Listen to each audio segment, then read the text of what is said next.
During the day, today will probably be short enough, it's not going to be that big a deal, but during the day keep an eye on the mat, make sure that it doesn't get dust and hairy and stuff like that, because the robot wheels need a lot of traction on the mat. So make sure that you maintain the mat during the day, keep it clean. Don't use any kind of soaps or anything like that on it, just a damp rag, very, very slightly damp to wipe anything up, but keep the mats as clean as you can.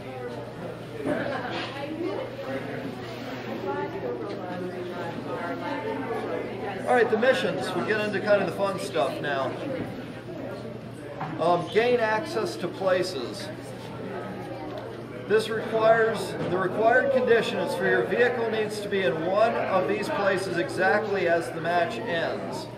So what they mean by that is after the horn goes off at the end of 2.5 minutes, each match is 2.5 minutes, the robot is going to be scored on where it's sitting at the end of that period. There's 3 different options that have different point associations to them. Option 1 is the target spot, which is this thing here. The required condition is parked with its drive wheels or treads touching the round target. Now that one's a little bit confusing because it says parked with its drive wheels, plural, or its treads, plural, on the target. So how would you score that if they had their robot sitting here with one of the drive wheels on here and one of the drive wheels off of here? Better way to do that, because it wouldn't count. That is what I would also think. You go to the Q&A, the questions and answers part of it, and that's where they clarify that. And they talk specifically about plurality.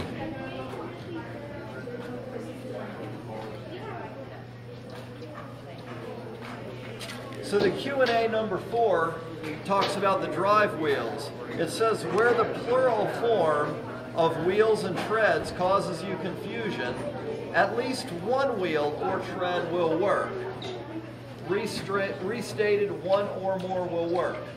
So the way you read it, I would totally agree, but there's been a clarification of it, and that's why we need to follow the questions and answers, because sometimes it's not completely obvious, and it makes a really, really big difference to the kids when you're scoring it. The other thing is a lot of the robots might have 3 wheels on it. They might have an idler wheel on the back that just kind of flops around, and then they might have 2 motored wheels. The drive wheels are only the motored wheels. The way you can tell if it's a drive wheel is if you pick up the robot, which wheels could still remain turning. The idler wheel, of course, would go silent at that point, where the drive wheels could still be motored. So that's the definition of a drive wheel in this particular case. Okay, so the other option they have other than that one is the robot is parked with its drive wheels or treads touching your yellow bridge decking, but may not be touching the red or the mat. So that means that they've run the robot up here somewhere, and the robot, no part of the robot may be touching the mat. So if the robot has like a wheel up here and an idler wheel back here, that wouldn't count. And no part of the robot could be touching the red here. So that would be option number 2. So we had 25 points here, we had 20 points here. Go ahead. It would have to be on their side, right? So if they drove over to their back wheel and front here, and the front wheels right there.